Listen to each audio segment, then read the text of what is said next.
అంటే నేనే 1000 రూపాయలు కొట్టేసి వచ్చా, అంతే తప్ప మనకు వాళ్ళు ఏం చేయరు. సో నిజాయితీగా పవన్ కళ్యాణ్ కోసం మాట్లాడే ప్రతి వ్యక్తి జెన్యునిటీతో మాట్లాడే వాళ్ళు, నిజాయితీ ఉంటేనే ఆ వ్యక్తి మాట్లాడగలడు. కానీ వైసీపీ నుంచి ఏ రకంగా డబ్బులు తీసుకుని ఏ రకంగా మాట్లాడుతున్నారు మనం అందరం చూస్తున్నాం. కానీ బాధ ఏం లేదు. అలాంటి ఒక తరుణంలో మీలాంటి వాళ్ళు ఒకళ్ళు వచ్చి ఎంతో కొంత చిరుదీపం వెలిగించడం అంటారు, ఒక హోప్ని క్రియేట్ చేశారు. అందరూ ఎంత డీలా పడతారంటే అండి, ఆయనకి రాజయోగం లేదు, అసలు ఆయన అసెంబ్లీలో గడుగుపెట్టే యోగం లేదనగానే ఎంత డిసప్పాయింట్మెంట్ వస్తుంది. ఆ సందర్భంలో మీరు చెప్పిన అంశం చాలా గొప్ప బూస్ట్ ఇచ్చింది. కిరణ్ గారు, నేను ఇక్కడ ఒక్క విషయం చెప్పాలి.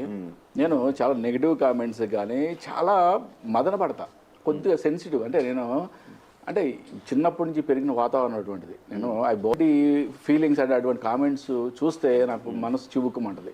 కాబట్టి ఆ సెంటిమెంటల్గా ఉండే ఒక వ్యక్తి రాజకీయాలను టచ్ చేస్తే ఎటువంటి కామెంట్స్ వస్తాయి? ఓకే, నేను రోడ్డు మీద పెట్టి చంపేస్తాం, ఓకే, నేను గుడ్లోడ తీసి ఊరేగిస్తాం, రకరకాల కామెంట్లు. అసలు నీకు వచ్చా, నీ జాతకం నువ్వు చూసుకున్నావా? ఓకే, పావలాగాడు పవన్ కళ్యాణ్ గాడు పావలాగాడు అయితే వాళ్ళ జన సైనికులందరూ మీసం తిప్పే స్థాయి వచ్చింది. ఓకే, వచ్చిందా రాలేదా? వచ్చిందండి. ఓకే, స్టూడియోలో తొడగొట్టిన యాంకర్ తమ్ముళ్ళు పెట్టుకోండి అయ్యా. ఇక్కడ